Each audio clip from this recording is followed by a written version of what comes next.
Thank you very much. Thank you. Thank you very much. Good evening, dear guests. Together with my colleagues Hannes Heide, we want to welcome you to the first Parliament of Pop. Music is important for all of us, but today artists face many problems. We are here to listen, to learn, and to support creative people. We hope tonight we will share good ideas and we will work together in the Parliament for the future of music in Europe. You can count on us. Thank you very much. Thank you very much. And start it, please. Thank you very much. The co-host, Bogdan Zdrojewski, he is vice chair of the Cult Committee for Culture and Education, and he's also former Minister for Culture from Poland and also mayor from Wrocław, which has been European Capital of Culture. And I am Hannes Heide. We are from different political groups, but we are united to support the interests of musicians and the music market, the music business in Europe. And Parliament of Pop, doesn't that sound promising? And let us start. And the stage is yours. And I give the floor to Anna van Nonnen, Europe Calling. Thank you. Good evening, everyone. It's my pleasure to be here today. My name is Anna, and I am Managing Director of Eurosonic Noorderslag, also called ESNS. And a special thank you to you both next to me for having us here today at the Parliament. We are based in Groningen, in the north of the Netherlands, a tiny city, but with great ambitions. And for 40 years, our mission has been really simple: to make Europe listen to its own music. Every January at ESNS, we bring together over 4,000 industry professionals from across Europe and tens of thousands of music fans to discover new European talent. It's where artists like Stromae, Dua Lipa, Christine and the Queens and Aurora played one of their first international shows. And through our ESNS Exchange program, supported by Creative Europe, we make sure that they get a career afterwards by being booked at festivals across Europe and to make their career, bring that to the next step. And what we can say after 40 years of organizing this is that we are doing well. European music is thriving, there's a lot of artist mobility, and we have really gotten somewhere. But also, it's not going well enough. Because what we see is that our artists travel more than ever, but our growth as a music sector in Europe lags behind to other regions. For instance, Latin America and South Korea are growing so much faster than we are, and that's a threat. And what we also see is that our artistic freedom is under pressure in Europe. Politics increasingly interfere on what can appear on stage and what can't appear on stage. And that ranges from Eastern Europe to the city I live in Amsterdam, actually, at the moment. What we also see is that private equity and large tech platforms are shaping what gets seen, streamed and sold, and often at the expense of the underground, of the diversity that makes Europe so great. And in many countries, governments are turning inward more and more from European cooperation to national policy. And that is something that we don't need at the moment. And that is why for our 30th anniversary this January, we have a unifying team, Europe Calling. We present ourselves, whether we are fully or not, as one music ecosystem, one shared identity and one creative future. Because we believe we need each other in Europe, not just economically, but culturally.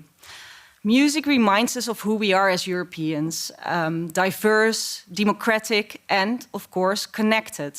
It's one of the most powerful forms of soft power, and one of the few languages that still really unites us in Europe. And to make that future real, we need policy to match that ambition. And that is why I want to echo what many of my colleagues in the sector have already called for in the context of Agora EU. And that is that we need dedicated funding and sector-specific programs in music to ensure the diversity and access for all creators, and not just those backed by major capital. What we also need is better insight and shared data across Europe, so that we all work from the same evidence and understand where the gaps are, and we can build a more effective and fair policies together. We need fair and ethical digital principles so that the streaming economy benefits creators and not only shareholders. And what we need is a renewed commitment to artistic freedom so that we can create a level playing field, whether it is for the next UK pop star or for a Slovenian underground sound. Music in Europe employs over 1.3 million people in Europe, and it drives innovation, inclusion, and international collaboration. But its true value, I believe, lies in something deeper, and that is a shared European identity.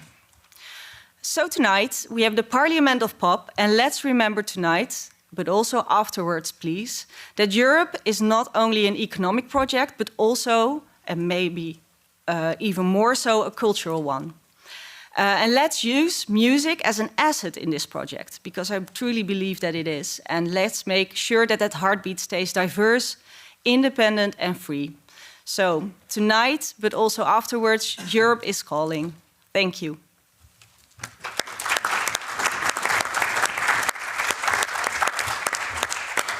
Thank you very much, Anna. You've mentioned Europe is a cultural project, and culture is also a democratic project. And thank you for mentioning the threat to artistic freedom and the freedom of expression we currently face. And it's also the European Union that's under attack. So thank you for your strong statement. And you mentioned the need for one European music ecosystem. And so I want to pass the word to Detlef Schwarte of Reeperbahn Festival. Yes, thank you so much, and good evening to everyone.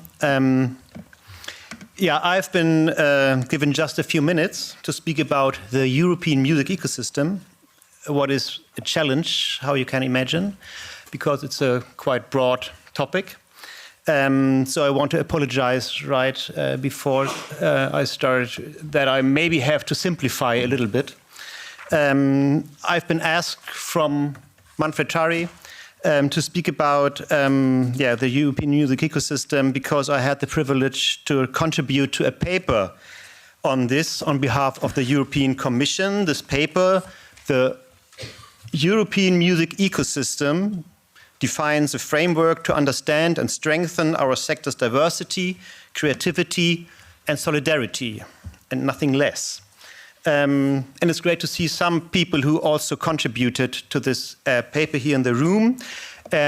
Basically, it was created by 6 European music conferences and festivals, all founding members of the Federation of Music Conferences. It is a short paper, 20 pages, 22 pages, an executive summary, easy to read, a brief ecosystem history.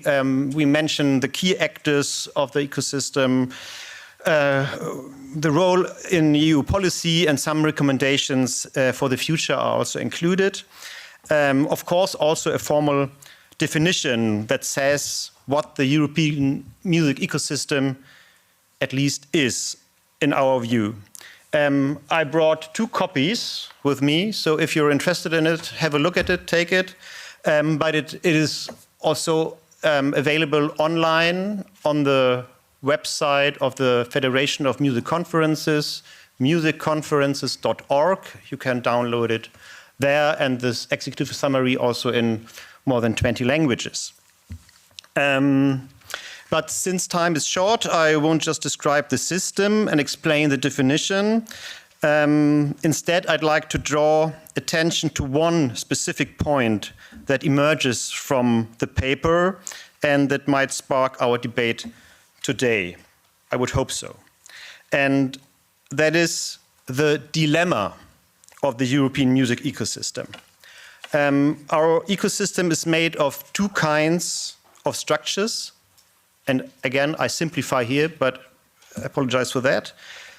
Structures that are more open and structures that are more closed. In closed system, actors set their own rules by contract. We see this in our ecosystem most clearly in the world of digital platforms, platforms that build their own sealed universes. Today, 5 to 10 digital platforms dominate the global market, but of course also other players chasing market power. 2 companies control almost all ticketing in the Western world. 3 major labels dominate recorded music. A handful of corporations own the 150 largest European festivals. Technology and venture capital keep pushing these more closed structures, fast, big, and powerful. And yet in parallel, new, open, more open structures are emerging during the last at least 2 decades minimum. Co-created networks, music cities initiatives, European projects, open conferences and festivals, and they are driven on innovation and often on public funding.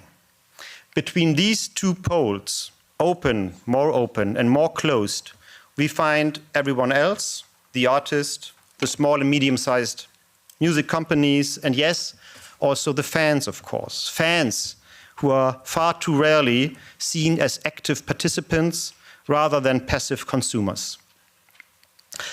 That, in a simple nutshell, is the internal structure of our ecosystem, how we describe it in the paper. And not everyone is happy with it, we know that. So we are hearing growing calls for regulation, regulations between our system and other systems outside our ecosystem, and regulations within the system itself. The Universal Downtown investigation is just one of it. Yet I personally believe we still see too little self-regulation, too little responsible collective responsibility in the ecosystem. And now here's the dilemma I mentioned. Our ecosystem needs both more open and more closed structures. It must not only reward the best business models, it must also create meaning, nurture culture, and protect it. But the system weakens itself when the more closed structures, the more closed structures, the big players, are lacking instruments to support the open ones. And when our music ecosystem becomes weak, it can no longer play its vital role in protecting democracy, as Anna just mentioned. It loses its power to connect, to inspire, to give people a sense of belonging. So I personally think we need a serious debate in the ecosystem.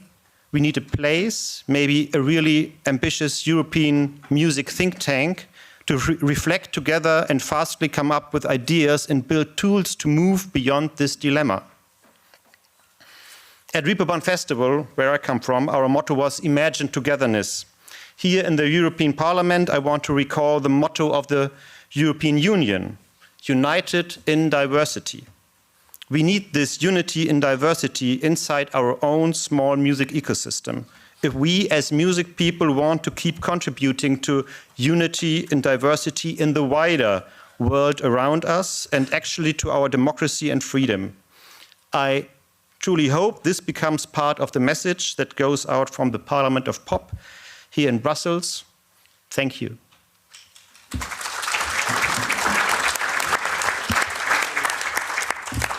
Thank you very much. The message, I'm sure, was understood by everybody here in the room. And we continue with culture and democracy, with Pop Loves Democracy. And I want to give the floor to Anna Woloshina and Maria Gutsenko from the Sixters from the Ukraine, and Grzegorz Kwiatkowski from Poland. Please come. Hello, everyone. I hope you can hear me right now. My name is Anna. And my name is Maria. And we are the members of the rock band The Sixters. We came here to the Parliament of Pop to tell you guys how the music industry works, like from the inside, how the reality of the music industry. And we want to tell you that music is not just an entertainment. Music is a voice. Oh yeah, here's our presentation. Exactly. So that's us, our rock band, The Sixters. We came here to tell you like the reality of the music industry and how it looks from our side. Because music is not just an entertainment. Music is a voice. And if music is the voice of the people, then a democratic society must protect that voice. But right now, streaming platforms, touring conditions, AI, and ticketing are not built to support young artists. And we feel this every day. So that's why we're here. And we want to start with something very simple but very real. When you tell someone, I'm a musician, the reaction is always the same. They smile politely and then they tell, oh, that's so nice, my son is also playing a guitar. But is it your actually job? Is it a real work? And can you actually survive by doing that? And in that moment, you feel like your entire life's work, your rehearsing, your writing, your performing, is being treated only as a hobby. I think every musician has experienced this. And the truth is, many musicians do need a second job, not because music is not work, but because the system that surrounds music does not value the work behind it. And music demands discipline, craft, and devotion. It is work, but the world treats it as a luxury or a side activity. And that is the first problem of democracy in pop culture. If we don't recognize art as a real work, then we don't protect the people who create it. And the second issue we want to address is fair payment in the streaming era. So let's imagine something very simple. We want to record just one song, just one. To do that, we need, first of all, a computer, then a DAW, the software to record and edit, a microphone, headphones and audio monitors, an instrument, in our case guitars, because we both play guitar. If we want drums and don't have a drummer, then a drum machine, an audio interface to connect everything, cables and picks, and that's just the tools before anything is even recorded. Then comes the actual work. Writing the song, rehearsing, recording, editing, mixing, mastering, preparing the release, uploading it to streaming platforms, and promoting it, because if you don't promote it, then no one's gonna see it. So every step requires resources. And after all of that, when the song is finally out there in the world, we get paid around 0.003 to 0.005 euros per stream. So that means if our song gets streamed 1,000 times, get listened to 1,000 times, we earn around 3 euros. And to earn something that looks like a real salary, thousands of streams are needed. But the truth is that only top 0.01% of artists reach that level. Everyone else is invisible. And when only the biggest artists survive, we lose the very thing that makes pop culture democratic, diversity, and new voices. We are losing culture. And now we're gonna talk, guys, about AI in the music industry. You know, we are not against technology. Technology has always been a part of music and a part of our life. But there is an important thing. AI doesn't create, AI copies. AI takes parts of already existing melodies. It steals ideas from us musicians, but gets paid at the same rate as an artist. People who invested their resources don't get any credit for that. But mostly important, it's time, which is the most valuable human resource. And now we want to talk about one of our songs that is called No Standards. I think you can scan like the QR code and then listen to it afterwards, after we finish our presentation. Yeah, scan it. You can also then follow us on our social medias. Yeah, it's also like a bit of promotion. A bit of advertisement. So we have written it because we kept hearing the same message over and over again. You should sound more like this, you should look more like them. If you want to succeed, fit in. It's the pressure for an artist nowadays to match what the algorithm promotes. Basically, to match that exact standard. So our song, No Standards, is our answer to that. It's our rejection of becoming another, copy. There is a line in our song that says, we are not the remix, we are the band. And that is what we believe in. We came to be ourselves. Democracy in culture means diversity. Let artists be strange. Let artists be loud. Let artists be emotional, unpredictable, and individual. Let us be human. Because a democracy where every voice sounds the same is not a democracy at all. If we want culture to grow, the people who shape cultural policy must truly understand culture. We need more artists, more cultural workers, creatives, and young voices involved in decision making, not just economists and administrators. And then artists will not just survive. They will have the space to create, to develop, and to contribute to society that needs their voices. Thank you. Thank you so much.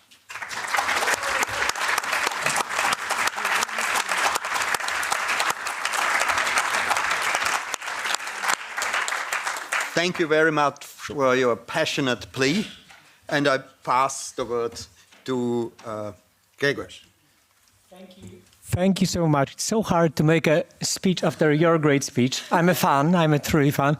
My name is Grzegorz Kwiatkowski. I work at Oxford University, Yale University, and but most of all, I'm a poet and musician of the little band from the city of Gdańsk in Poland. The band is called Trupa Trupa, and the city of Gdańsk is the very key issue in our history, because the Second World War started in Gdańsk, right? So not the very happiest event in the history of the world, but also the Solidarity Worker movement was established in Gdańsk. So the Gdańsk is a city of the war, but in some way Gdańsk is a city, or in a big way, is a city of solidarity. And I just wanted to say you in a few words how hard sometimes is to combine these two worlds, to mix these two worlds of politics, democracy, and art.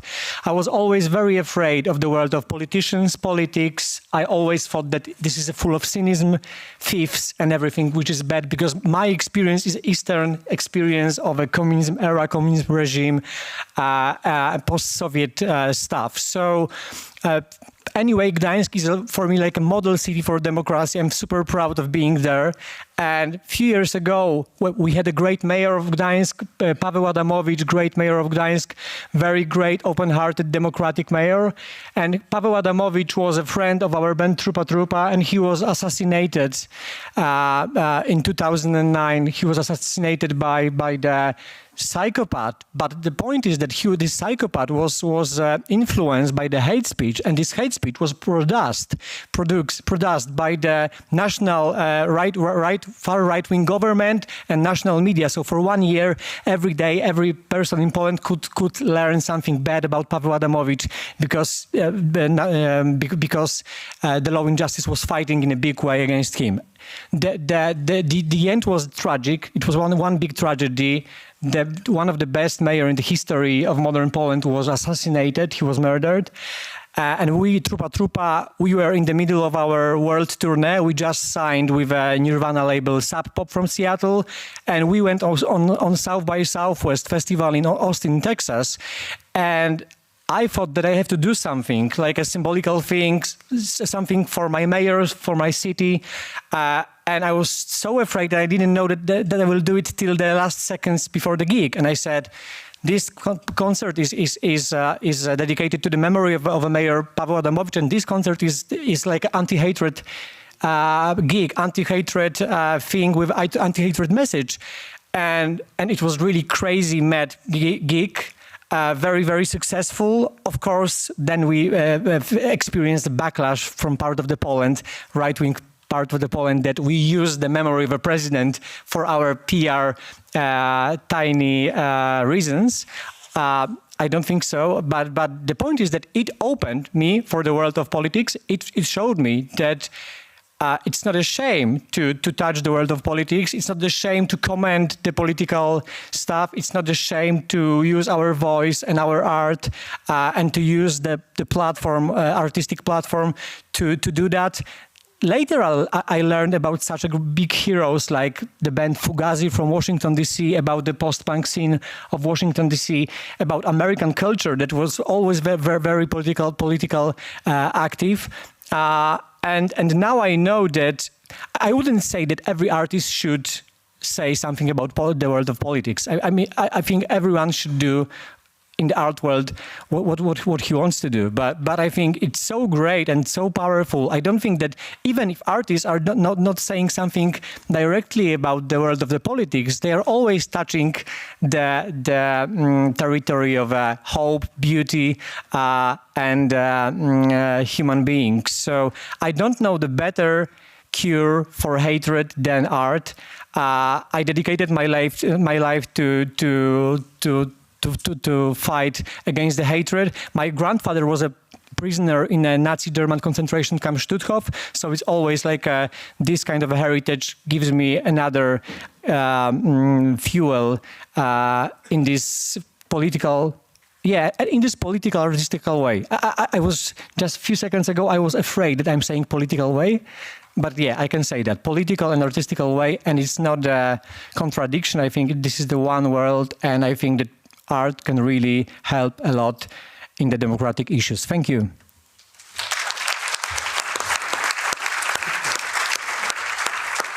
Thank you very much for pointing out the power of artists and saying nothing better against hate than art.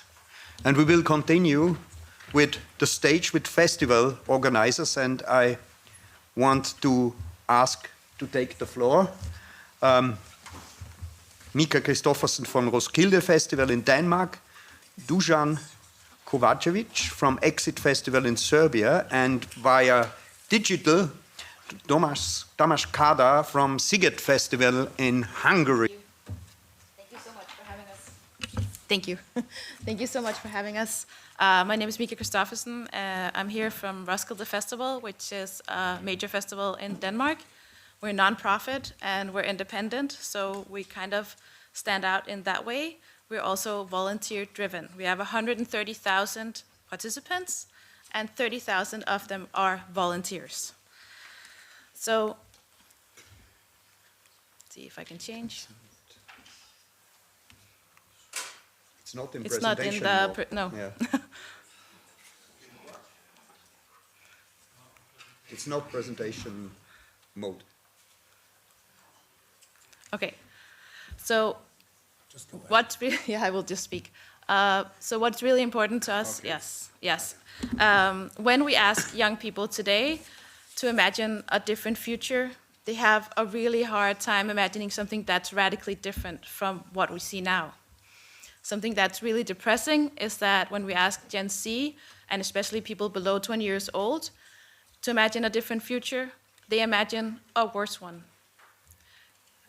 Former generations used to dream about flying cars and going to the moon and all these exciting and far-out utopian things. Now it's zombie apocalypses and climate catastrophes and the world burning down.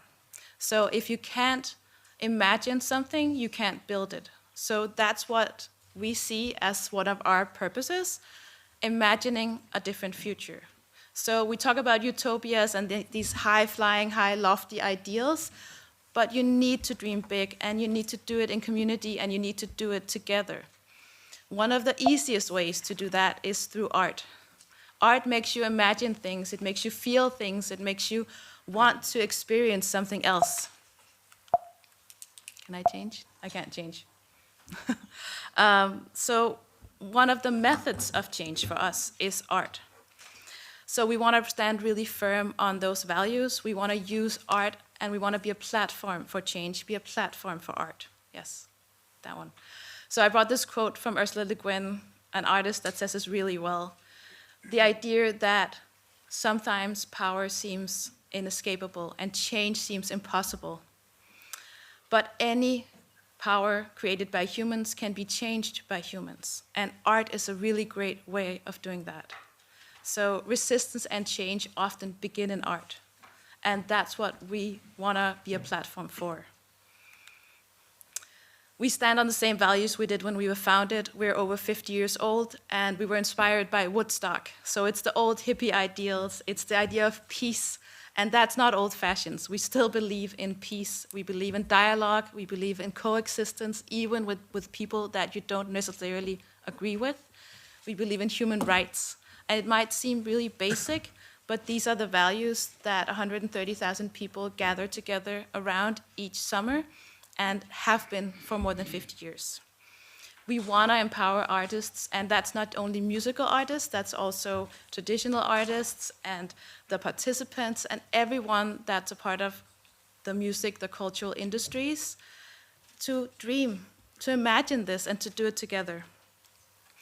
We invite NGOs, we invite participants, we invite partnerships, musicians, artists to use the festival as a platform to get their message out. Because when you gather so many people, we also feel like we have a responsibility that they leave with something. It's not just music, it's not just a week of partying, being together with your friends. It has meaning, and you have to take something home with you. This summer, one of the ways that we did this was we were a part of launching the Nordic Climate Justice Coalition at a concert with Mø, one of the big Danish artists. She invited them on stage. Everything had been planned and produced, and they did 3 short speeches about climate justice. So the idea that as an artist, you don't only use your platform through your music, you can also collaborate and use it to be activist with other activists.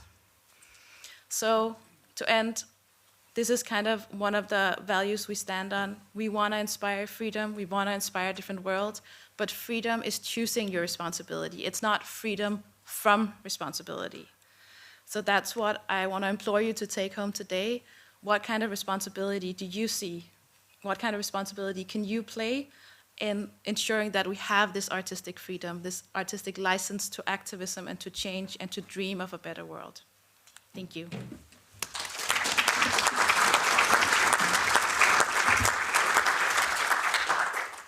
Hello everyone, my name is Tamás Kádár.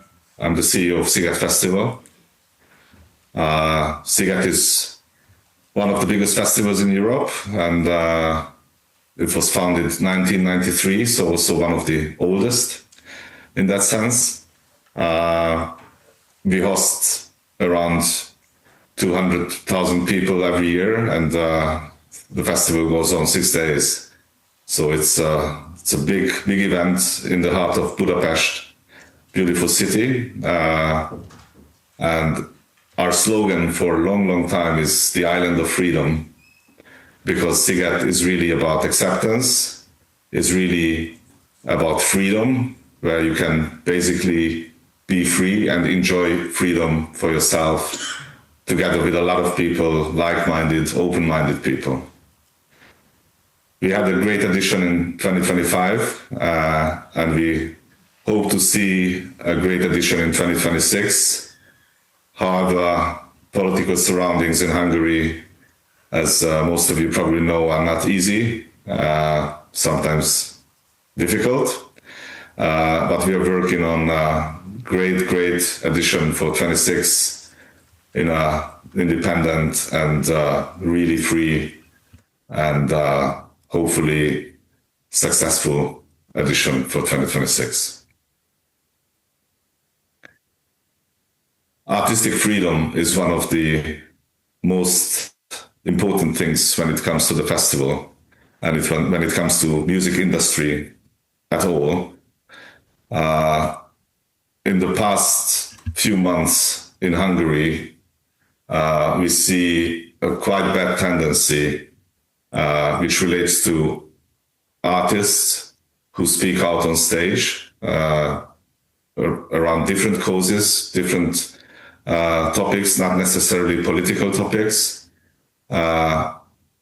It's sometimes very sad to see how politicians attack artists on their speeches on stages, on their songs, on any content they do on stage. We truly believe, because that's what we do for more than 30 years, we truly believe that the most important thing when it comes to any festivals, any music events, any shows, that the most important thing is that people can be safe not only physically, but also mentally, meaning that all kinds of ideas, all kinds of approaches on stages, all kinds of shows, what means the real content of any artist performance should be free. Of course, we don't accept hate speech. We don't invite bands or artists whom we know do hate speech on stage or have thoughts which are not aligned with our principles. But if an event decides to put an artist on stage, then it's really on the artist, what he's doing, what he's saying, what he's singing, because that's what artistic freedom is all about. So no artist should be attacked based on any performance, because it's art. And art is free and should be free forever. So we believe it's really important that there is a clear regulation which protects artists and also event organizers, of course also anybody in the promoting business, that no legal consequences or no harm of any kind should be seen in relation to any artist performance, which is maybe not liked by those who attack them.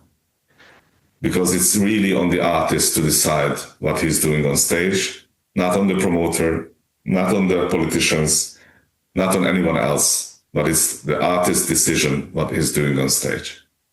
So that's what we believe, and that's why we believe it's very important that there will be a clear regulation around that for all of the countries within the EU. And it could be very useful nowadays in Hungary.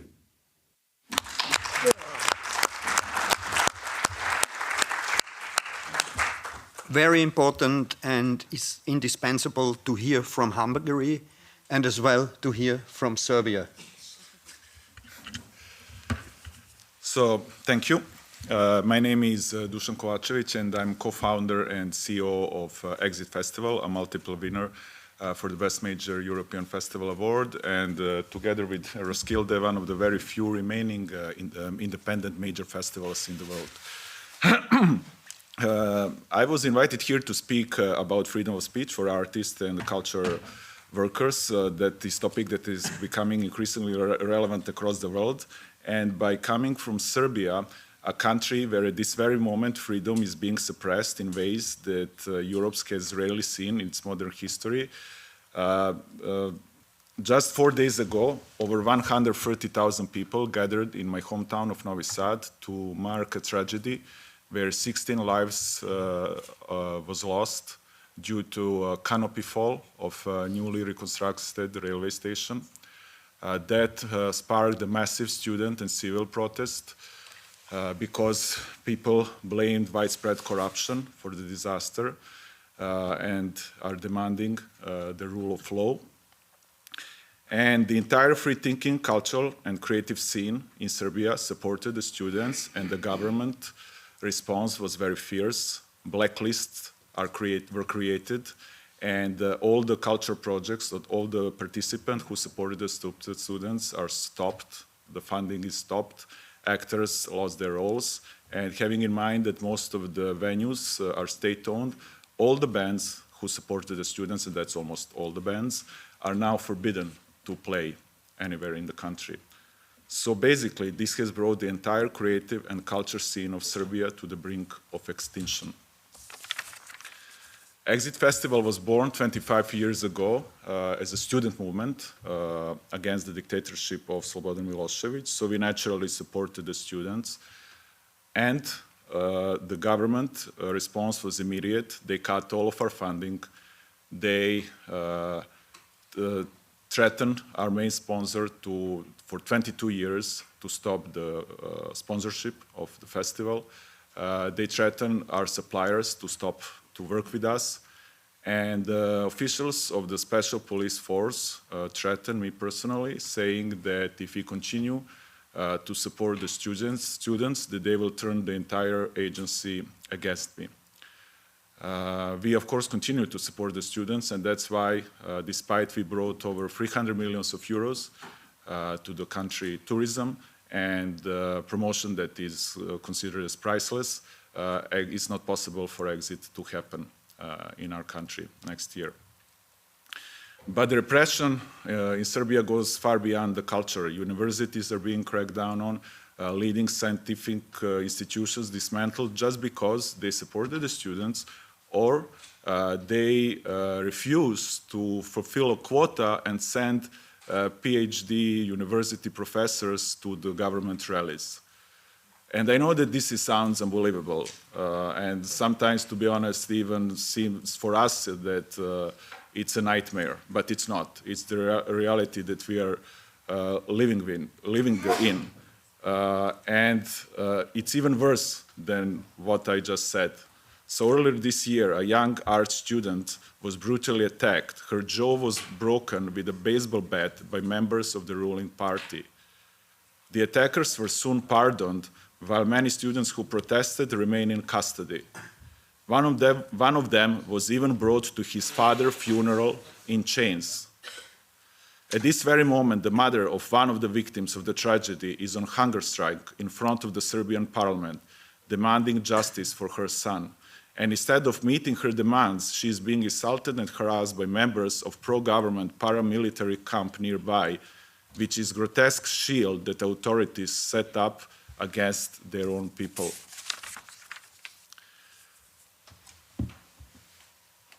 By standing here today, I'm taking a huge personal risk. After recently losing my wife, I'm now a single parent of 3 small children, and I could lose my freedom or something even worse just because of the words spoken here today. But I know that these words are the best lesson I can give to my kids. And I know that is the best thing I can do for them, for all kids in Serbia, and for all the people anywhere in the world where freedom is being silenced. In times where even nations once known as the bastions of liberty are now falling into autocracy, Europe has a moral duty to lead a global fight for freedom. But to do so legitimately, it must first confront what is happening in its own backyard. Europe can and must protect the civil society and creative scene in Serbia. And because if Europe turns its back on Serbia, it will turn its back upon the very foundations of freedom, justice, and human dignity on which it was built. And listening to all of the speeches before this, what is also important and what we would like to see is support of European music community. This can be also a showcase of the strength of European music community. Then when in any country of Europe, something like this is happening, that the community can step in and support the scene. And I hope that we will get the support from each of you in a ways that you can provide it.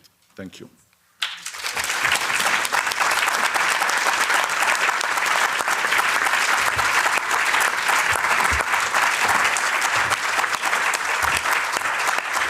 I think these words spoke for themselves, and in not every member state of the European Union, artistic freedom is guaranteed.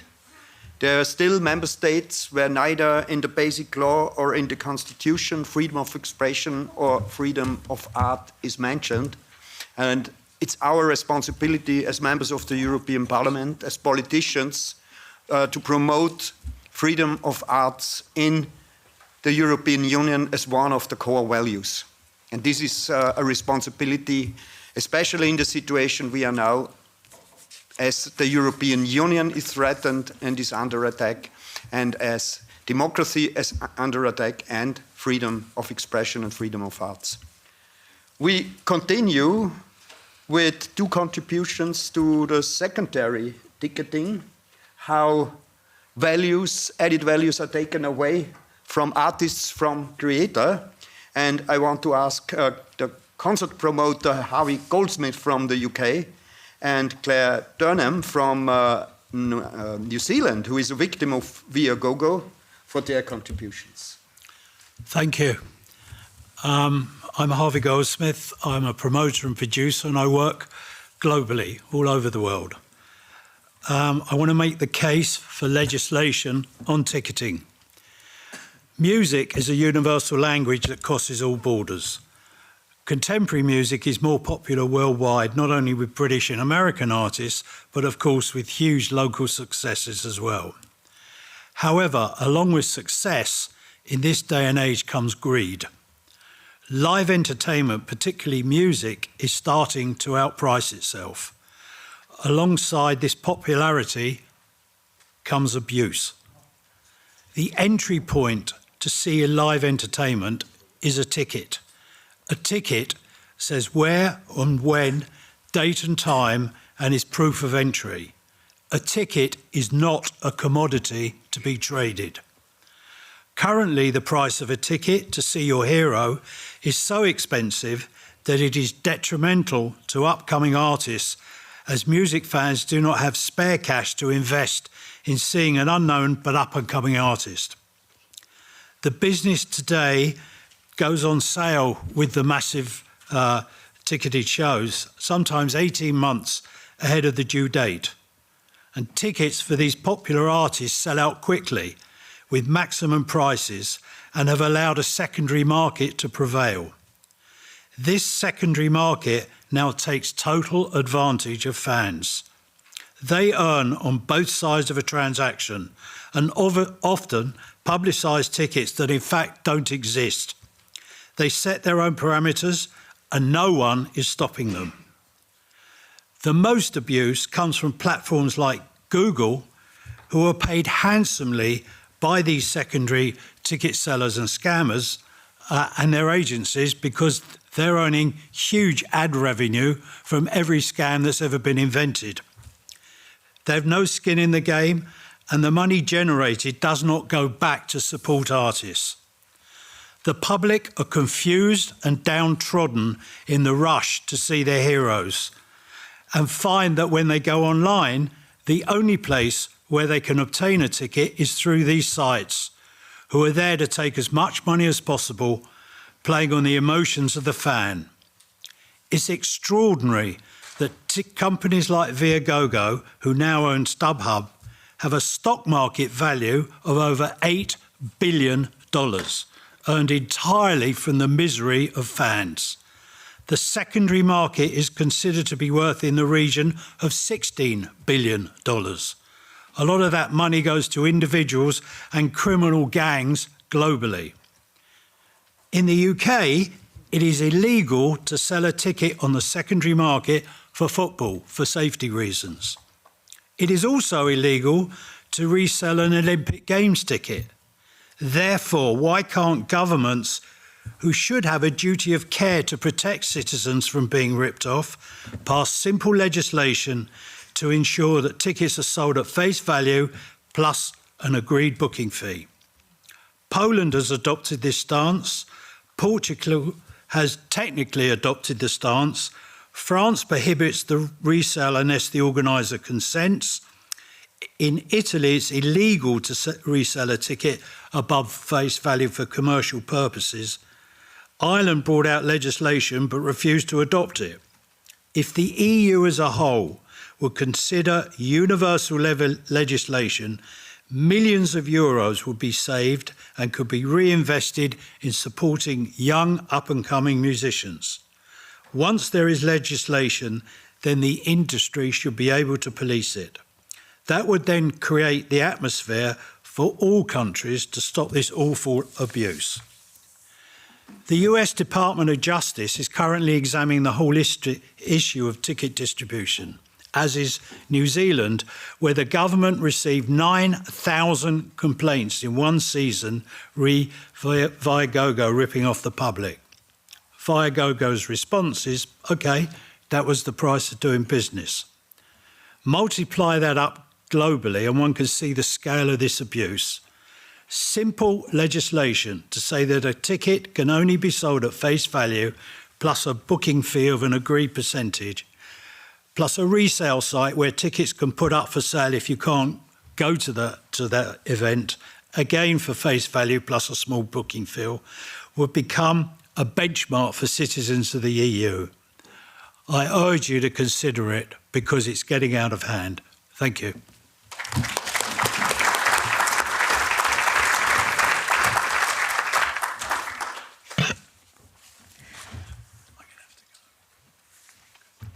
Thank you.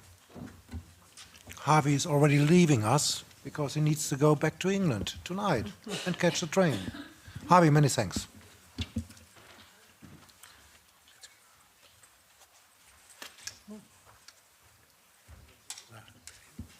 Go ahead, please. Okay. Tēnā koutou, tēnā koutou, tēnā koutou katoa. Greetings to you all from Aotearoa, New Zealand, and acknowledgements to our hosts, to our organisers, to fellow speakers, to the industry, to key players, and to friends who are gathered here today. I'm here to speak to you from and share the victim of Viagogo story, so that you can hear our collective voice. The cost of secondary ticketing is much more than the financial cost. It is the human cost to our health, to our culture, our art, and our simple connection to joy. Victim of Viagogo has and is the first and only united consumer advocacy group affected by secondary ticketing abuse. We were established in February 2017 as a grassroots not-for-profit group founded on lived experience, justice, and community-driven action. We are proud to be the only unified consumer voice for fans in this space, and we stand ready to help shape policy that protects people, supports artists, and restores integrity, trust, and safety to live events. Since my own personal experience of distress buying tickets to an Ed Sheeran concert for my 13-year-old son back in 2017, that show was in Dublin actually, Victim of Viagogo has gone from being a one-person response to help others to become a fan-centred global movement of many thousands of people. And together we have helped reclaim, as volunteers, over €5 million in refunds for fans who have been ripped off buying tickets from the resale platform Viagogo. We have witnessed the harm firsthand. I have been called myself directly by parents whose teenagers have been in hospital because they have attempted suicide. I've been called by adults whose own mental and physical health has been seriously impacted, who have been not able to work because of the pain endured. They have shared their stories with me and with us because we have provided a trusted support network for people who have been affected by unsafe and deceptive secondary ticketing sites.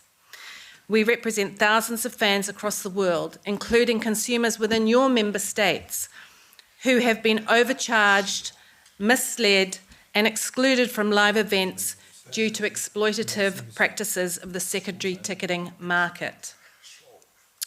We have collaborated with leading artist teams, including Ed Sheeran, who has shown us that with a consistent commitment to fans, that change is actually possible. And we've also worked with other artists, including those from Europe, to improve fairness, equity, and access. We've raised awareness of ongoing ticket abuse within the UK Parliament, within the media, and within industry-wide events across the world. We've advised on consumer policy to key stakeholders of live events in sport and theatre, and that's from New Zealand Rugby all the way to Wales Rugby, to England Rugby, to theatre groups, and to many, many music events. Our voice matters because despite raising much awareness and promoting education around ticket abuse, this is still happening to thousands of people every day. And this includes those people and those fans who are in the EU who are being denied fair and safe access. And these are not isolated events or cases. Instead, what they represent, as Harvey mentioned, is a continued pattern of ticket abuse and systemic failings which often do harm young people, their families, and vulnerable consumers. And despite our success in supporting fans, we recognise that this secondary ticketing crisis cannot be solved without a fundamental, joined-up, longer-term thinking approach with resources, education, and a continuity of care to bring effective change. For the European Union, this requires serious and sustained regulatory reform. You have the power to make laws and to enforce them, most importantly, across all member states. We welcome the invitation today to speak, and we ask you to consider consumers' perspective when making decisions to improve ticketing practices. We are calling for you not to miss this opportunity within the upcoming Digital Fairness Act to include secondary ticketing as an example. And we put an urgent call out for regulation to protect people and for consumers to be a voice and a seat at the table, to be an integral part of the solution. Across Europe, families and fans continue to experience financial loss, anxiety, and emotional harm due to misleading, unfair, and unjust ticket resale practices. Refunds, if they can be gained, really repair the damage.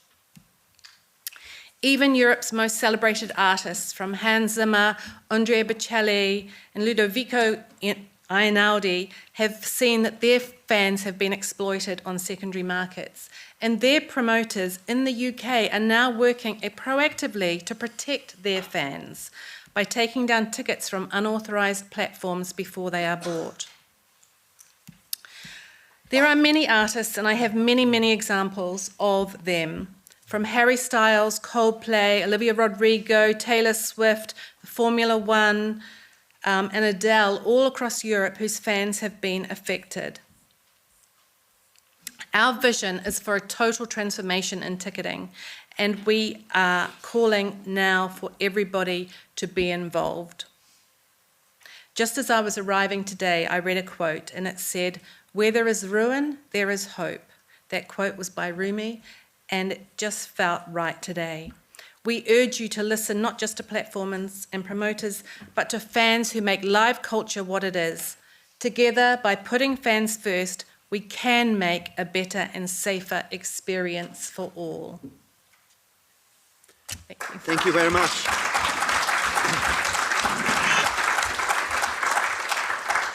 So if the European Union wants to protect consumers and artists, then it will have to act. And trust and dreams are destroyed. And trust and dreams were destroyed with Brexit. And now we are coming to touring artists and going borderless.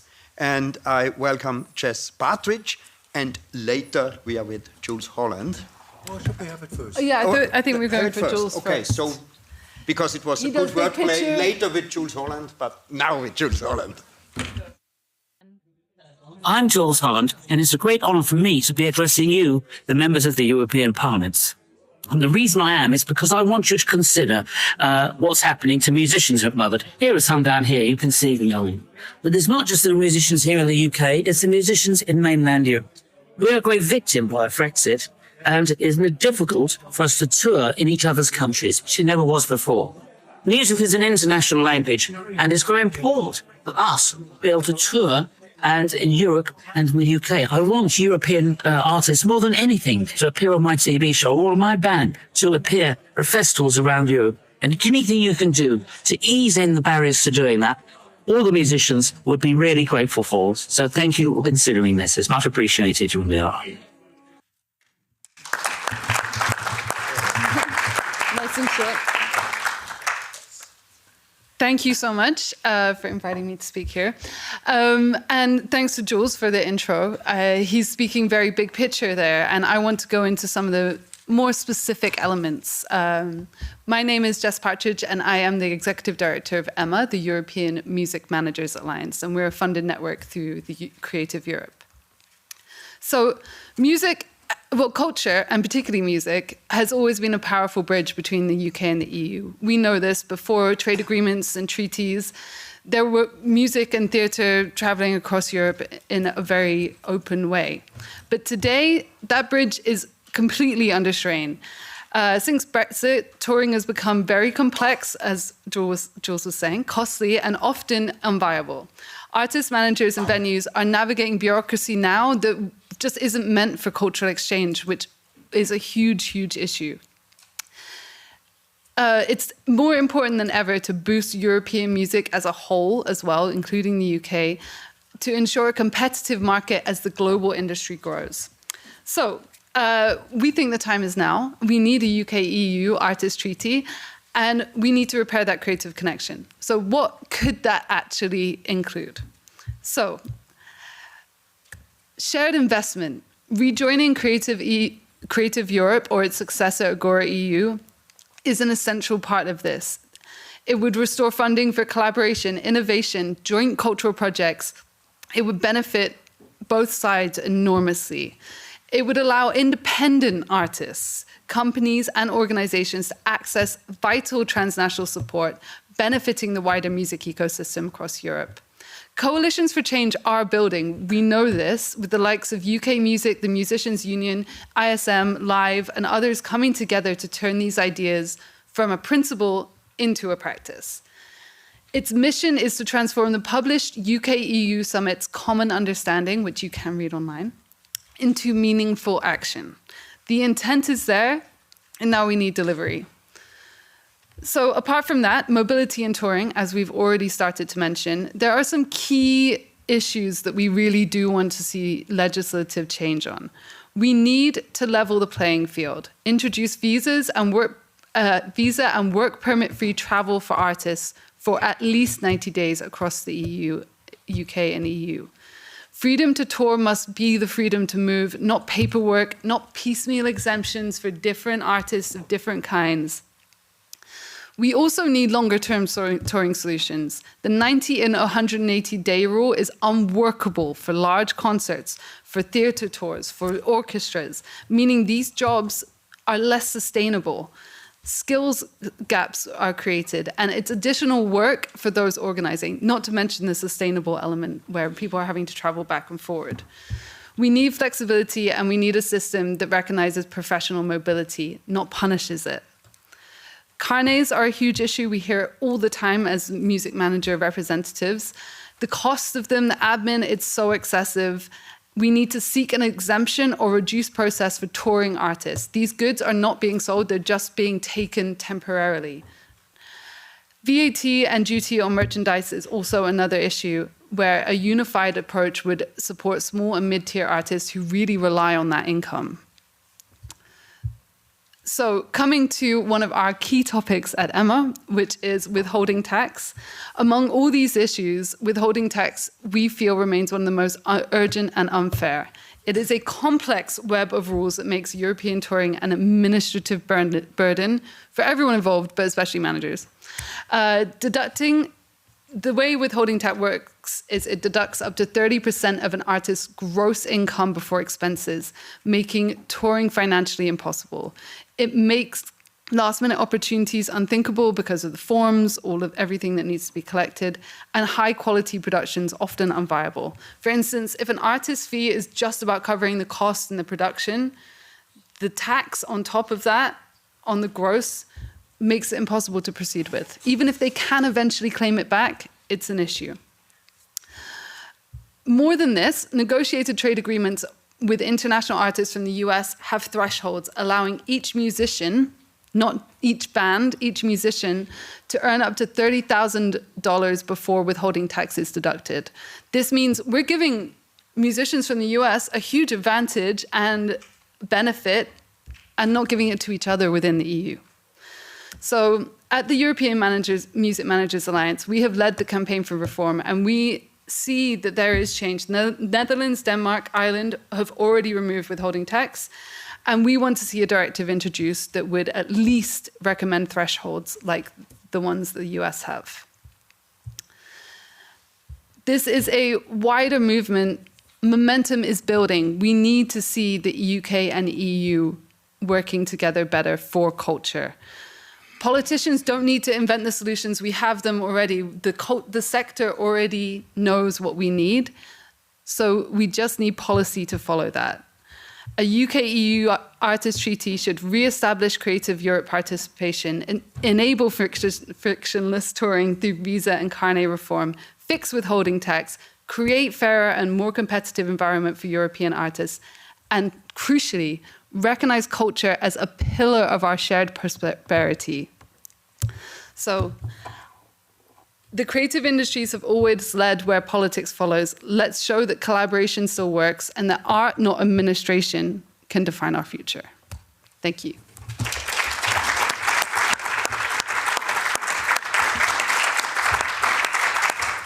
UK is welcome in Creative Europe, UK is welcome in Erasmus+, and UK is welcome in the European Union. I pass.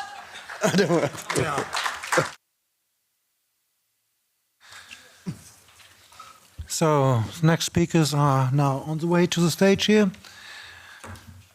Very happy to welcome Ana Buchegger, Iban Garcia del Blanco, the rapporteur who really developed the music streaming resolution, and Ruth Koleva from Bulgaria. But to start with, I would like to ask for the video with Christopher Ann, which is a quite well-known musician from Germany, who also supplied us with 2-3 minutes speech.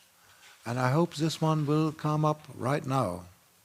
When the EU Parliament accepted the resolution on cultural diversity and the conditions for authors in the European streaming market on 17th of January in 2024, it was a very important step in the interests of musicians in the European Union.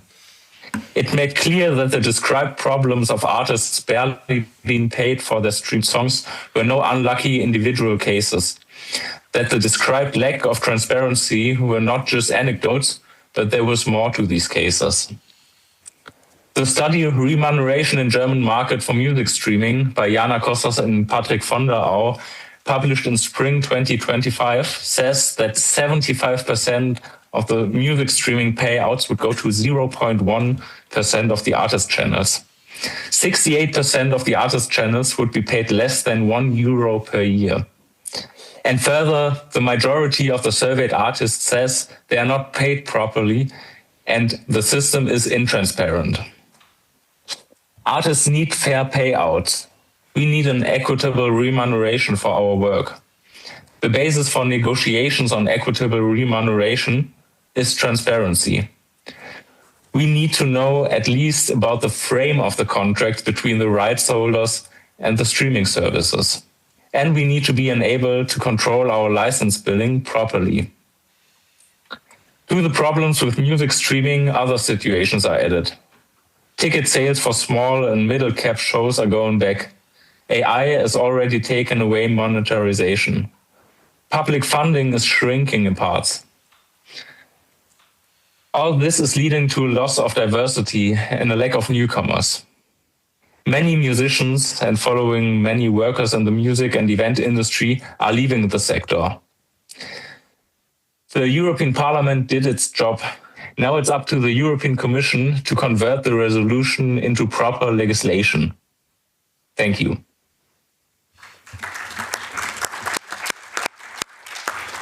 Nicely spoken, but let me ask a question to the audience. Whom of you read the music streaming resolution once? Oh, thank you so much. Leading over, Ivan, before you starting, Ivan, Ruth, Anna, can you please give us your kind of opinion about the music streaming resolution, what you think about it, if it's a good one or not? I think that is wonderful.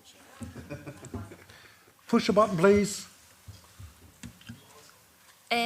Well, okay, I wrote a little tiny baby speech about my opinion. And, well, I guess it's more like an imaginary scenario. So, hi, my name is Anna, and I'm an artist, an author, composer, a musician, economist, a content creator, graphic designer, promoter, office clerk, a booker, a tour manager. I'm a company head, a technician, a stagehand, a tour bus driver, an investor, and a specialist in living on a low income. And this is my only job. Today, I'm also a speaker, and even if this is more like reading. Like many of us, I am familiar with multiple perspectives on the streaming system, from the artist's point of view, from the consumer's point of view, and at the latest, from the activists' and politicians' point of view. I am a torn capitalist victim, I could say. This is my second time I'm part of a conference with a focus on streaming resolutions at the EU Parliament. I'm very grateful to be back here again, and I think we need 1,000 more events like this. And at the same time, I think maybe this is too much talk and too little action. And I have a few questions.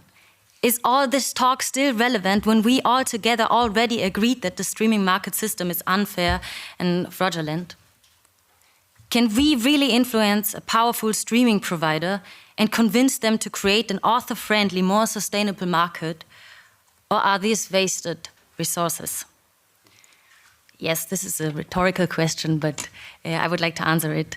And I would say, yes, maybe this is a wasted resources.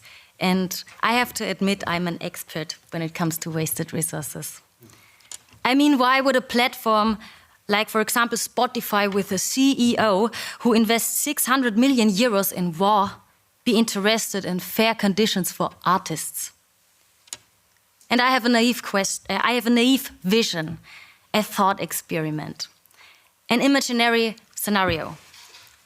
Imagine there is a streaming alternative focused on fairness, transparency, and community connection for artists and fans.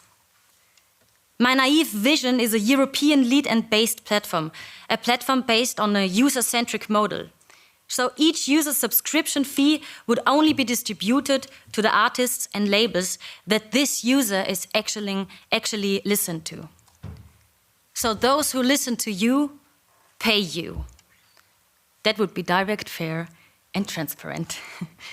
Imagine there would be a feature allowing fans to assign a small portion of their subscription fee into a personal pot, which can be paid out directly to the artists as a digital tip or used as a discount on merchandise and tickets.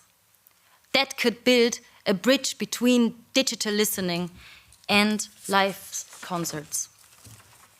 Imagine there would be a local focus, like a radar, which suggests local acts and new artists based on the user's location. That could actually encourage European diversity. Imagine that platform would offer artists a transparent overview of the remuneration, so they can calculate precisely or plan tour rates based on the locations of their listeners. Imagine if a platform could significantly strengthen a society's appreciation of art. Imagine if a platform could lead to a more resilient, more united society that does not become isolated, but instead comes together in musical spaces. Imagine if we could actively, all together, change the system in the name of democracy, in the name of social justice. Well, I keep dreaming. Thank you.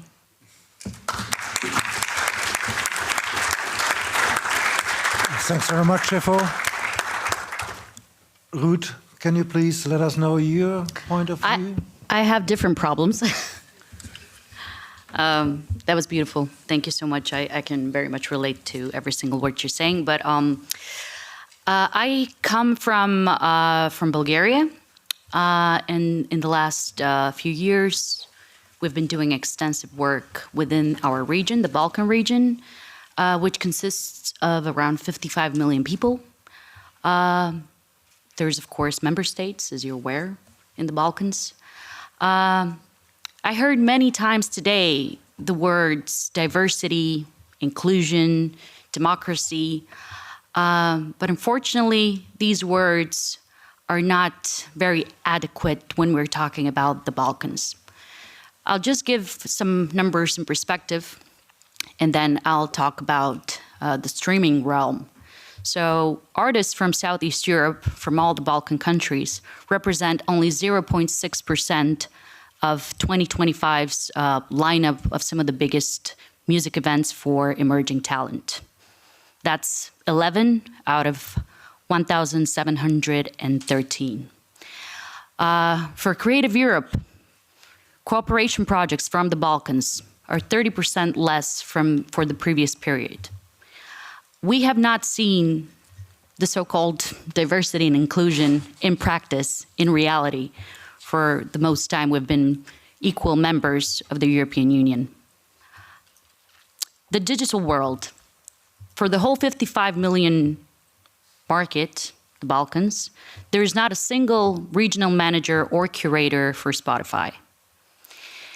We've had this discussion many times before on different panels and different forums, even with Mr. Heide, we were together at Reeperbahn last year. Nothing has really changed. And what is this causing?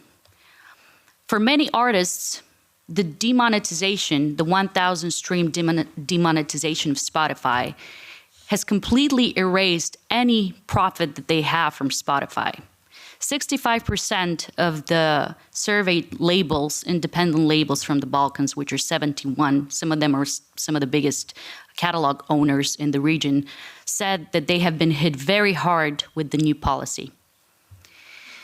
For many artists, the fact that there's no way for them to get on a playlist, to be curated in the Spotify official playlists, is an absolute game changer because they start to erase their own cultural identity. They start to perform in English or try to create a new vision for their music to fit a more commercial narrative, which is causing cultural erasure, isn't it? And there isn't a single measure that we've tried, soft or stronger, that has been able to change the talks with Spotify, for example. Something else, increased marketing costs. Without regional curators, Southeast European artists have higher costs in promoting their music on platforms, making it difficult for them to reach international audiences, but also creating financial burden. The regular median artist on Spotify makes around 12 euros a month. Now, if you don't have any sort of means to promote your music and get on a playlist and have no access to curators, that means artists from this vastly underrepresented region, the Balkans, spend much more than artists in Western Europe to promote their music just to get a chance. Because the digital world is basically the gateway of how people discover music right now. So the main question here is not only why is this important? It's about fairness, it's about equality, it's about how music is being discovered. And everything we do and everything we talk about and the topic of democracy is nothing without taking measures, because it's been over 1 year since we've had this panel at Reeperbahn and nothing has really changed. Tough words leading over to our dearest politicians here. Iban, what is your point of knowledge? Where is the music streaming resolution right now on a political level? Thank you. Thank you first for the invitation to you, mainly Manfred, and for imagining this gathering and filling this room, and of course to the committee MEP that are hosting together today, all of us, my friend Hannes and the others. I'm not a politician anymore. I have to acknowledge this just for starting, but of course I think that once never give up to be one of them in a way, and of course I'm not giving up of policies and politics at the same time, no? But first of all, I have to say that I'm here and I was working for this resolution first because I'm one of the biggest listeners of music in Europe, and I can demonstrate that by a statistic, and I take so seriously that condition. And I take so seriously the necessity of supporting and rooting the art, because many of the reasons that you were saying today in this part. I remember the moment in which we approved this resolution on the conditions of authors in the music streaming market. I remember that we were able at the end to gather a huge support in the parliament. I remember that was about 90% of the MEPs present at that moment. And I remember that I was so excited because I thought that at that moment that we were really making a change, that we were really fostering and leveraging changes for the better, for the future. But all these shortcomings that we were identifying, and of course we are all together agree on them, about unfair revenues, about lack of diversity on the offer, about some unlawful and quite hurting practices like payola schemes or buyouts practices and so on. About the uncertainty that at that moment we had altogether too, about the development and the massive development of artificial intelligence and the effects on the market and for arts. All these recommendations that we did, because we did very concrete ones about a real compliance of the European Union law against these unlawful practices, about introducing transparency measures, algorithmic transparency on some of the tools that we're using in the streaming market, about taking diversity measures. Of course, making sure that diversity as one of the main mottos of the European Union were complied in practice, in art and in music too. About the creation of this observatory of the music in the European Union.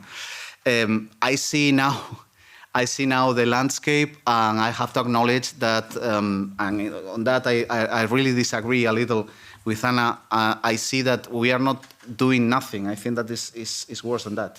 We are getting backwards in some of the realities that we were describing at this moment. And at the same time, the paradox is that the music market, the revenues in the music sector, the envisagement for the future is bigger and bigger, is getting bigger every day. I was taking a look to this Goldman Sachs study that was delivered about 1 month ago or something like that, that were envisaging a music market for 2035 for more than 200 billion. That is more or less the 4 times we were seeing in the moment that we approved the resolution on the music streaming market. And the paradox is that the pie every day is bigger, but the share of the pie of the people that at the end is creating the market, because without artists there's no music, is fewer and fewer. So in that sense, I think that we are going down backwards. And of course, some of the measures that were put in place more or less coterminous at the same moment that we were approving this resolution, like some of them that were content in the Artificial Intelligence Act, are in a way a bit watered down in this moment, like transparency rules, and even not the one that were obligatory, but the one that were merely a part of these codes of practices or good practices that the European Commission and AI Office are advising to everyone. So, as Anna said, too much talking and a little action, but I wouldn't underestimate the power of talking. I think that is quite important that we talk about that. I think that is quite important that you gather all together in these public institutions, take into account that the space that you don't feel, there are others that are feeling. And I think that most of all, above all I'm saying, and getting backwards to the previous point in which I was thank you to Hannes and the rest, I think that it's quite important that you support so highly the people that are really committed and help them to make bigger and greater and mightier the position inside the institutions, inside this parliament too, because the situation, unfortunately, as I was saying, is really worse than it used to be in the past. So I think that the effort that we have to put in place is bigger than we had to put in the past. So saying all that, and I'm going to stop saying all that, I think that is really worth being hopeful about the future. I think that we have to keep the hope for the future, but of course being realistic about there's a lot of work to do, and the forces that are pressing and are pushing in the opposite way, and so might, and getting mightier every day. So thank you so much, and of course you can count on me for the future in any place or any action that you could think that is helpful. Thank you so much.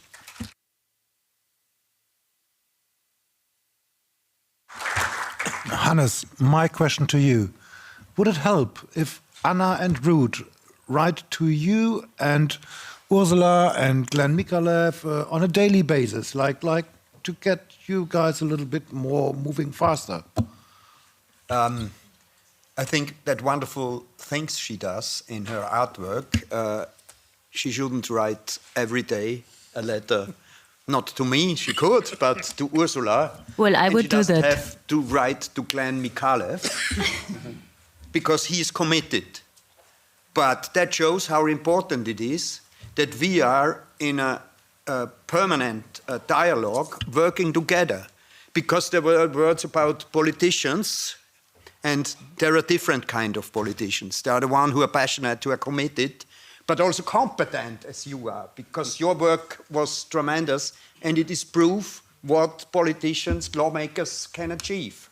And when we want to act, when we want to be successful, it's not enough to convince Glenn Mikalev, who is committed, or me, or other members of the cult committee. These are topics, these are issues that also are a case of other committees. And we have to see and we have to make them aware. The creative sector, music is not only a case of culture and nice to do, it's important for Europe. It's about values, it's about economy, it's about living together for our social life, it's about our future, it's about our achievements we can make. This is a European vision that we lack now. And this is where we have to be united and act. And my vision is not only to convince the European Commission, but to convince Europeans, European citizens, how important this is for their everyday life, and they obviously are not aware. I don't remember who said, when you say you are a musician as a job, as profession, then you hear, oh yes, my kids are also playing an instrument. And I want to recall another story of a well-known Austrian musician who is very successful. But when he was not successful, he was asked by a policeman, what is your job? He said, musician. And what did the policeman say? Oh, unemployed. So, and when I hear what the situation for certain artists, for musicians, composer, creators is, then in fact they are on a very low income, and then we hear about high revenues. Everybody is taking a piece of the cake, but those who are the creators, we are the creators. So please creators, please artists, raise your voice. You are used to raise your voice. Take the stage. This is the stage. My vision is to make an awareness, to create awareness. We are not here in the 7th floor in one of the back rooms. We had a lot of discussions already on buyout treaties agreements here as well. But let's go into the center of European politics. Tell all other artists we are not here tonight. Tell even all technicians, sound engineers, all music managers, and even the nightliner drivers. Here is the place to be, raise your voice, and let's fill the hemicycle, the plenary, and make a debate, not only for 1.5 hours, for a day and continuously and on other occasions, and let us also vote on certain demands and needs the sector has. And then we get an awareness. And all the artists, please, if they're well known, be aware that the public is listening to you, and raise your voice, and then we are able to achieve. Thank you very much. Therefore, as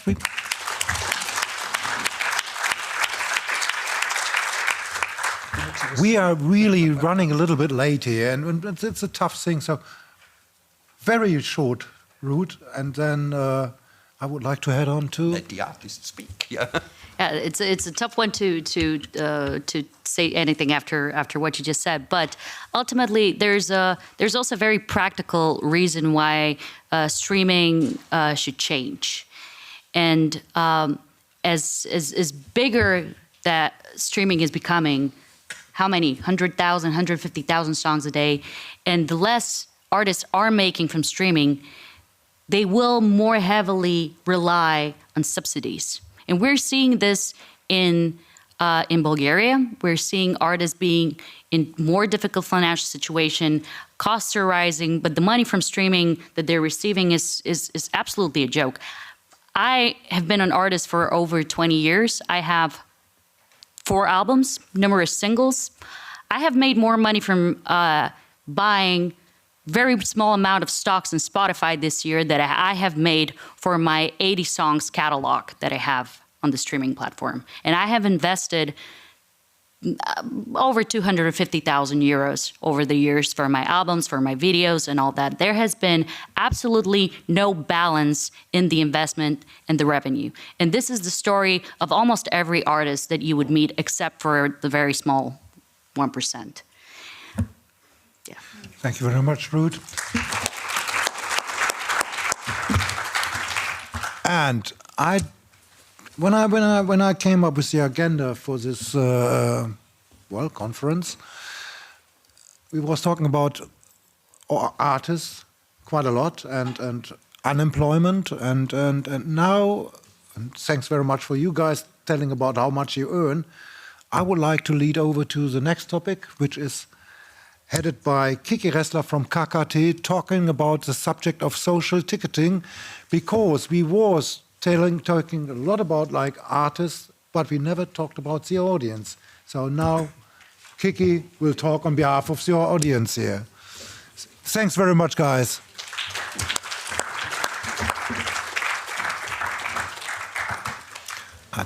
I couldn't have foreseen that better. You know, that's people talking about unemployment, social situation. Now we have the topic of social ticketing. Oh, by the way, Kiki is the concert agent for die Toten Hosen, die Ärzte, and various other bands, and I'm so happy that he is here. Hello. After all the massive problems we heard today, our industry and the recording industry is facing, I would like to have a little note to show everybody that luckily our industry can solve some problems themselves. Back in, I think it was in the second half of 22, various tours were launched which used the new dynamic pricing on ticketing, which is an algorithm system which is based on what hotels and air companies use for a long time, which simply means the more pressure is on the tickets, the higher the price gets. And I was so pissed off with this thing that I thought my idea is a different one. And of course, the colleagues, well, promoters, agents, artists using these dynamic price tickets, they say, well, it's a free market as long as the fans are willing to pay these high prices up to thousands of dollars. Why shouldn't we do it? But I think when we sell tickets, we're selling something different than hotel beds or airplane seats or watches. We are selling culture. And this means it is a part of the democracy that everybody should have access to the culture. So I thought, why don't we try something different, and discuss this with some of our artists, and we established, on big open air shows, the system of social tickets, meaning that people who have a certain, we couldn't decide who was the person to have the right to get these tickets, so we had to rely on council or state things where we can say, okay, this person is allowed to get a social ticket, and we were selling tickets for shows with a regular price of 90 euros at a price of 1990 euros. And we did that first on N24 on a couple of big open air shows in Berlin. And now we established it for a big open air stadium tour in the next year, where we sold about 850,000 tickets, and 1% of this whole capacity. We actually wanted to sell more, but we sold 1% of this capacity to people who couldn't afford the normal tickets for then a very reasonable price, which is not a lot, but in the end it made around 8,000 people who wouldn't be able to afford to go to these shows to have access to these shows. And yeah, that's mainly everything I wanted to say.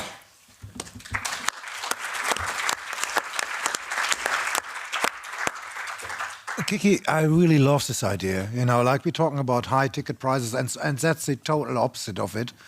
And politicians cannot really do something about this kind of policy. However, it's a really good measure, especially in the days of inequality, where a lot of people are not anymore able to afford high ticket prices for whatsoever. Yeah, and given the fact that all the big stadium acts, the regular ticket prices for them, they have now an average price of 200 euros. And that is a lot of money. Totally, indeed. And I know some people of you waiting for the free drinks outside there, but before that kind of topic, we have Anna and Katja, one more time again, coming up with some hopefully short closing remarks. Please. Good evening, everybody.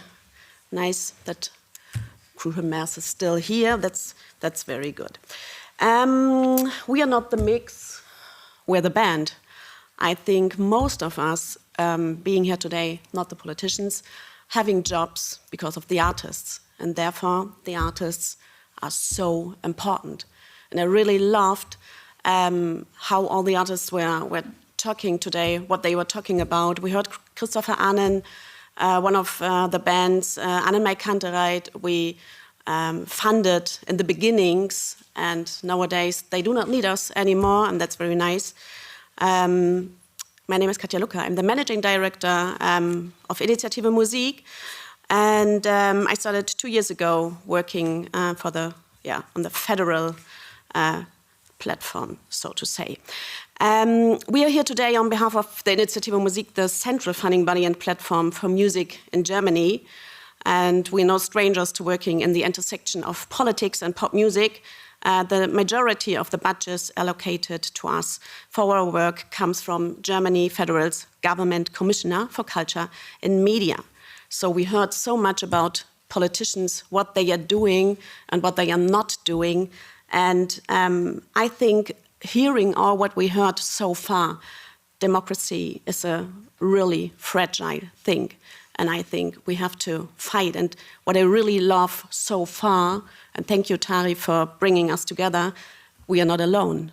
So we are talking about this. I think we have to always keep in mind that we are not alone. And therefore, I think something like coming together here is so very much important. By providing structural funding for music projects in Germany, as well as supporting Germany-based solo artists and bands, we strive to live up to what the popular in popular music originally means. We have heard about the state of the artist, that is both the possibilities and potentials of being a working musician in today's music economy, but also the challenges or even obstacles they face. How can they continue not only to thrive, but also to make a living at all when they are faced with various crises? I wrote down all these crises, but I think we heard all the crises. We heard all these obstacles they have to face. So I will continue. We are grateful to receive generous support from the German government and to be able to pass it on to those who need it the most. And this is what we heard so much today. Aspiring artists who are confronted with all economic crisis and other crises, and they try to become professionals, and that is make a decent living with their contributions to culture and society at large. We would like to also acknowledge recent developments on the level of European politics, including resolutions to preserve and facilitate cultural diversity. It is our hope that these ideas we heard today and we saw that are already written down will be adopted by legislators across the European Union in a time when the livelihoods and so many artists depend on them, and thus our shared culture too. Because what we heard and what we are talking about are not abstract discussions. We heard so many brutal things from our neighbors, from festivals, and what they really have to face every day, just if they want to live in a democratic way. And I think that we have to keep in mind, and that really means so much. And we heard this, we have to be alert and we have to be aware that times really changed the last months for us, for all of us, from our neighbors, in our cities, in our countries. And I think we are sitting in the same boat all together. So more than most other art forms, music thrives on collaboration. This is why support for individuals working in the field of music always also contributes to our shared European and international culture. We see that these people, literal movers and shakers, need adequate representation. They need to be heard, not only by the audiences, but also by policymakers, who we can gain valuable insights into their everyday experiences. So, did you say? No. Okay, thank you. So I think because we are today in the European Parliament and in the Parliament of Pop, a gathering of initiatives, individuals and politicians that take the popular music seriously, who identify problems of those whose music we have been talking about and those to whom it belongs. We feel honored to have participated in an event that brought together such a diverse roster of experts and experienced members of the European music world. So I skip a bit because I think it's a very good idea being in Brussels and being in the European Parliament and talking about what we heard and what we are talking about. And I think if I could have a wish, please do not stop doing what you're doing, bringing us together and really mix up people talking to each other and talking to politicians.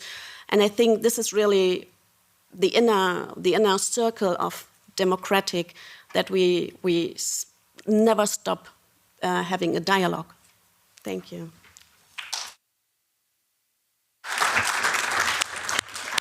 Anna, now it's you. Yes, short. I got that one. Thank you, Tari. So, closing remarks, keeping it very short, that's assignment. I've been listening to so many inspiring people this night. And what I find something that really binds us is that we can have such a good perspective if we really embrace our European music ecosystem. Maybe because of some of the things I've heard, because music is super accessible.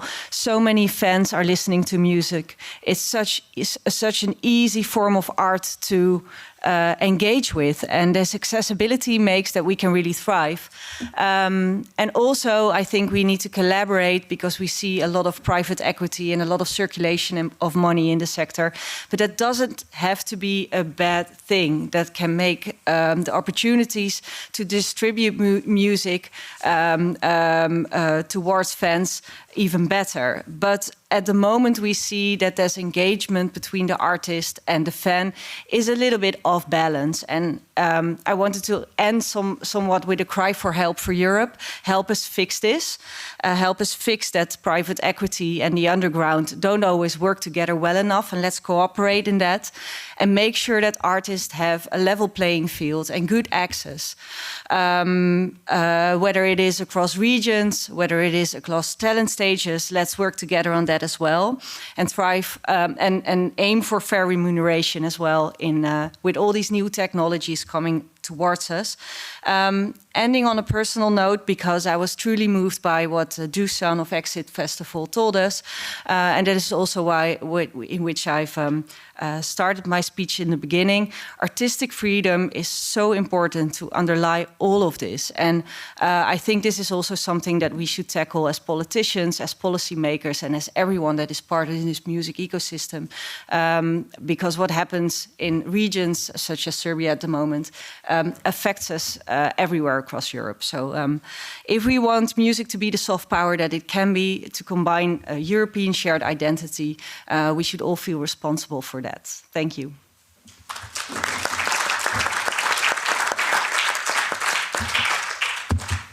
Oh no, that was a really tough ride, this one.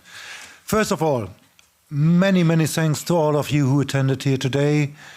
Thanks very much to MEP Heide, MEP Zdrojewski, Team Heide over there, to all the speakers who have been here. And if I would like to add something, oh, you want to say something? Yeah. Okay. Okay. Thank then. you very much, Manfred Dari, and also Benjamin, and all the helping hands here around that made this event possible. So let's toast to democracy. It's waiting outside for you. Thanks a lot.